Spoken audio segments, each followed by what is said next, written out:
That sense of there is no limit, and that all this expansion, this success, this elan, we're not really going to have to pay for it. Now, of course, that didn't turn out to be true. You could see the crash. Why do you think they called it the crash? I mean, it's really an airborne collapse metaphor. You can't crash if you're never left the ground. And it's not like a crack up where you're on the ground and you collide into something else. Rather, it's, the plane fell.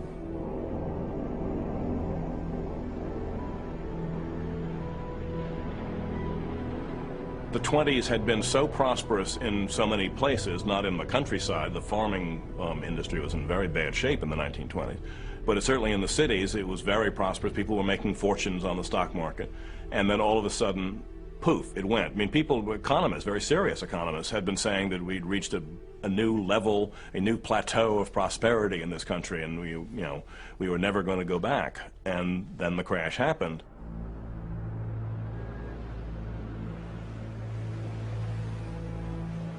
All through the summer of 1929, there had been ominous rumblings. For months, unemployment had been rising. Automobile sales and department store revenues had fallen off sharply. Across the South and West, farms were failing in record numbers. And still on Wall Street, the delirious optimism continued, undimmed. On August 27, 1929, the Dow Jones average reached its all-time peak as an army of frenzied buyers descended on New York, desperate not to miss a single day's trading, swamping the hotels, camping out on the street in front of the stock exchange, and in the tiny graveyard of Trinity Church on Broadway, where Alexander Hamilton lay buried. What caused the crash of '29 was excess speculation. What had happened was that the American economy as a whole had begun to cool starting in 1928. And the Wall Street economy disconnected from the underlying real economy and became a speculative bubble. And this fueled this speculation that just took off and took off and took off until, again, one day, somebody woke up and said, this has gone too far. There's an old story about Bernard Baruch, that he had his shoes shined every morning by the same shoe shine boy. And one morning, the shoe shine boy gave him a stock tip. And Baruch went to his office, called up his broker, and said, sell me out. And shoe shine boys are giving stock tips, it's time to get out. As summer turned to fall, the mood changed. As the stock market dipped, then rose, then lurched downwards again, investors grew increasingly uneasy. In September, an economist named Roger Babson sent a wave of fear rippling through Wall Street when he warned that sooner or later, a crash is coming, and it may be terrific. But most experts brushed away any concerns. Stock prices, one man declared, have reached what looks like a permanently high plateau. And then the bottom fell out. On Wednesday, October 23rd, 1929, the first waves of panicky selling began to drive down the price of blue-chip stocks, like Westinghouse and General Electric. The following morning, the fear turned to panic, and brokers began unloading margin accounts at record speed. Stock prices plummeted sickeningly across the board, spurring the rush of sell orders from terrified speculators still more. As anguished shrieks rose up from the floor of the New York Stock Exchange, the visitors' gallery was cleared. In less than 2 hours, nearly $10 billion invested in stocks was simply wiped out.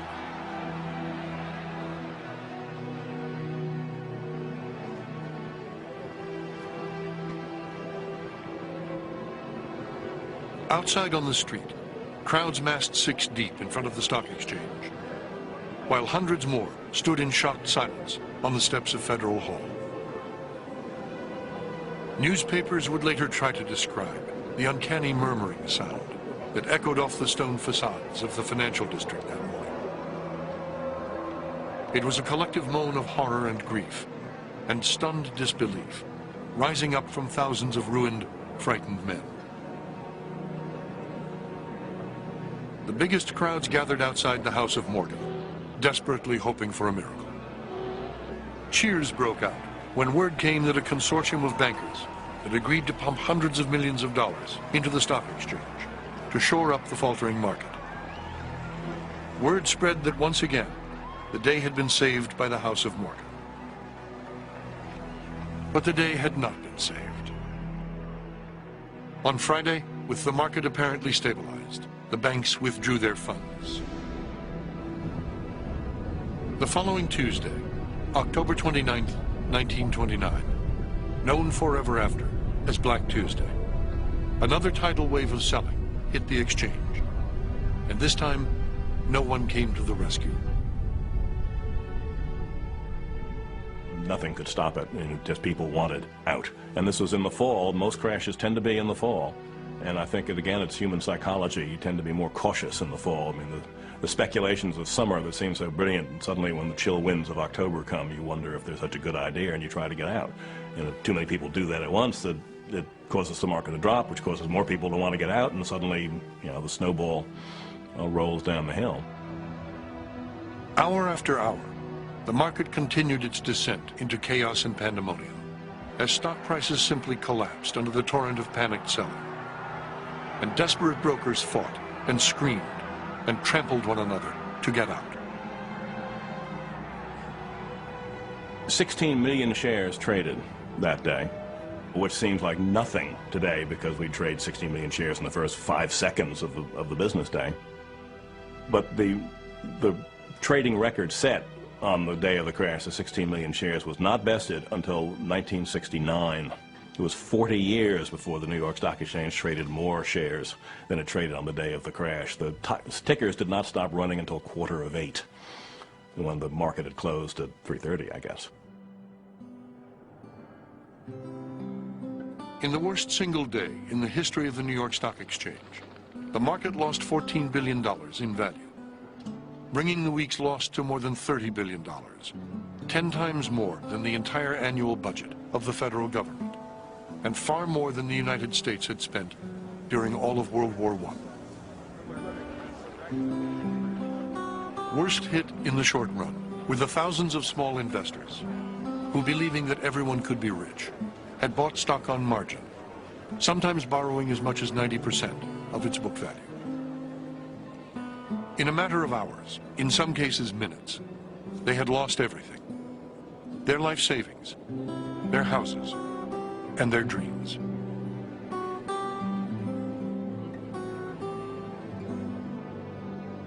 Financiers who had not been wiped out tried to put a brave face on things, insisting there was no cause for alarm. Prudent investors are now buying stocks in huge quantities, John Jacob Raskob told the New York Times, and will profit handsomely when this hysteria is over. Wednesday, October 30th, 1929. Mr. Raskob was asked if he believed that the decline in the stock market would have great effects on business. He answered that he did not believe the effects would be other than temporary, lasting probably 2 or 3 months, and that he did not believe that the effects would be drastic in other than luxury industries. The New York Times.